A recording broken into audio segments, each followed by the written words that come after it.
سلام دوستان، خوش آمدین به یک ویدیو دیگه از مجموعه ویدیوهای عرفان، متافیزیک، ماورا. اگر که بار اول هست که این مجموعه ویدیوها رو میبینید، لطفاً ویدیو شماره 1 در ارتباط با مقدمه مباحث رو حتما ببینید. نکاتی اونجا هست که باید مورد توجهتون قرار بگیره و بعد سعی کنید در تماشای این ویدیوها این ترتیب رو رعایت کنید، برای اینکه بحث پیوسته هست و نیازمند این هست که به ترتیب پی گرفته بشه. در ویدیو قبلی در ارتباط با جهان متافیزیک و تفاوت‌های اون با جهان فیزیکی صحبت کردیم و گفتیم که دنیای معمول ما رو ماده، محسوسات ما و روابطی که از میان اونها توسط دانشمندان کشف شده تشکیل میده و جهان متافیزیکی رو گفتیم که مبتنی بر آگاهی هست. خارج از این تلاش‌های فراوانی شده که پیدایش هستی به نحوی توضیح داده بشه. اون تعریفی که تجربیات شخصی من هست من در اختیارتون قرار میدم و از اون دیگه به عنوان متافیزیک یاد نمی کنم، اون رو ماورا میذارم، برای اینکه ماورای محسوسات حسی ما هست، اما به این جهت که ما نیازمند این هستیم از کلمات و دانش معمولمون برای بیان این مفاهیم استفاده کنیم. به ناچار مفاهیمی رو بیان خواهیم کرد که مبتنی بر کلمات روزمره ما هستند و با استفاده از اونها سعی میکنیم که چیزی رو در برای اونها توضیح بدیم. این کار ساده ای نیست، به خاطر اینکه اون مفاهیم عیناً شبیه نیستند به این مفاهیمی که در کلمات معمول ما مد نظرمون هستند و یک مقداری کار رو مشکل میکنه. البته من تلاش میکنم که این مشکل به وجود نیاد و تا اونجایی که امکانش هست مطالب رو قابل درک بکنم. ببینید، تصور کنید که اون جهان آگاهی ما جهانی از اطلاعات باشه. اطلاعات نه به اون مفهومی که ما میشناسیم، به این معنا که الان در حال حاضر اگر فرض کنید شما یک لیستی از افراد رو داشته باشین که نام خانوادگی اونها باشه، نام پدرشون باشه، مشخصاتشون باشه، تحصیلاتشون باشه، سنشون باشه، این میشه یک مجموعه اطلاعاتی و به این مجموعه ما یک بسته اطلاعاتی میگیم و اون چیزهایی رو که از اون درک میکنیم اطلاعات هست. اگر ما به یک بانک اطلاعاتی بزرگ در یک سیستم کامپیوتری متصل باشیم، اون چیزی که برای ما قابل دسترسی هست اسمش اطلاعات هست. مفهومی که من از به کار بردن اطلاعات به کار میبرم این مفهوم نیست. یعنی این که درست است که یک مجموعه ای از دانسته ها مد نظر ما هست، اما اون متفاوت هست با مجموعه های معمول از دانسته ها.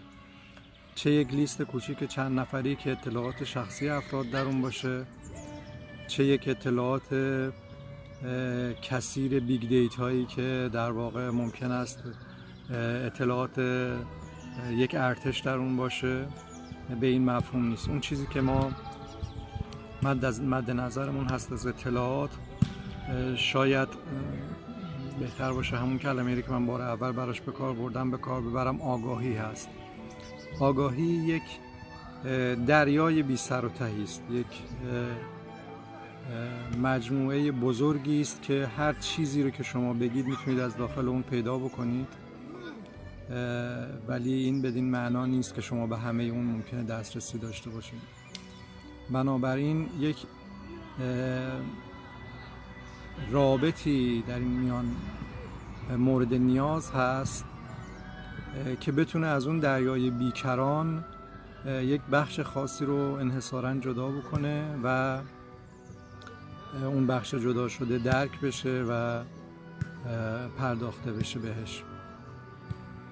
مثل این میمونه که الان در فضای اطراف ما تعداد بیشماری شبکه‌های رادیو، تلویزیون، بیسیم، موبایل در حال پخش هستند.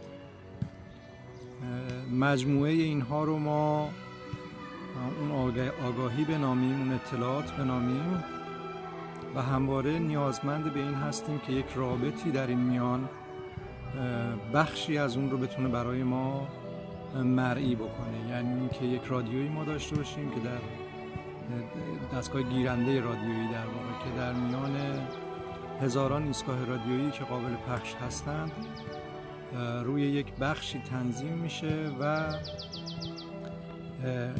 ما رو متصل میکنه به یک سری مفاهیمی که از اون دریافت میکنیم و قابل فهم میشه برای ما. بنابراین ما با یک دنیای بیکران آگاهی مواجهیم. من اسمش رو اقیانوس آگاهی میذارم. این اقیانوس آگاهی هیچ نام و نشانی نداره. اون چیزی که ما به عنوان اقیانوس آگاهی به کار میبریم در واقع فقط برای این است که ذهن بشر طوری طراحی شده که باید چیزی رو چهار طرفش رو ببنده، قاب بسازه و در اون قاب بتونه تشخیص بده که یک پدیده چه چیزی هست.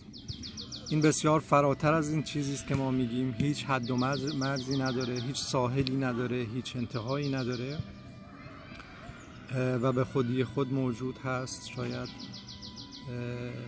مبتنی بر پندارهای خداگرایانه این کلیت بزرگ رو بخوایم خدا بنامیم. در این صورت باید بهتون بگم که گستره این اقیانوس اونقدر بزرگ هست که هر خدایی در اونجا میشه و بسیار فراتر از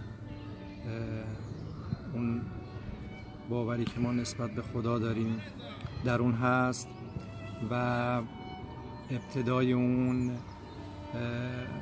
مبتدی تر از باوری هست که ما در ارتباط با باورهای خداگرایانه داریم.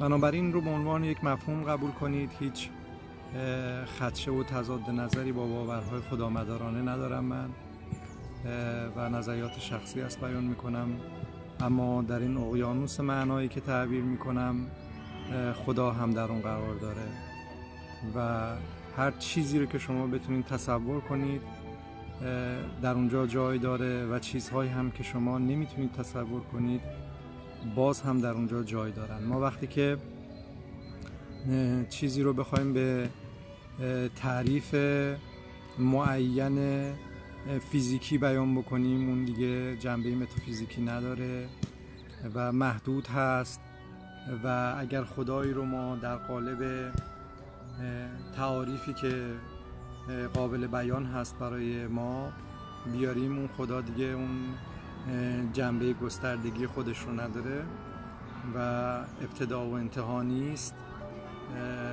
خدا و باور دین مداران اول همه چیز و آخر همه چیز است. دنیایی که من از اون صحبت میکنم نه ابتدا داره و نه انتها داره و نه حدی داره و نه مرزی داره. بخش‌هایی از این دنیا برای ما قابل درک و مرئی هست، قابل احساس هست و اون هم مبتنی بر سطح آگاهی خود ماست. اگر ما اون گیرنده رادیویی باشیم بسته به این که روی چه موجی تنظیم شدیم میتونیم اطلاعات مرتبط با اون رو دریافت بکنیم. بنابراین اطلاعاتی که من دریافت میکنم متفاوت هست با اطلاعاتی که شما دریافت میکنید و اطلاعاتی که دیگران دریافت میکنن.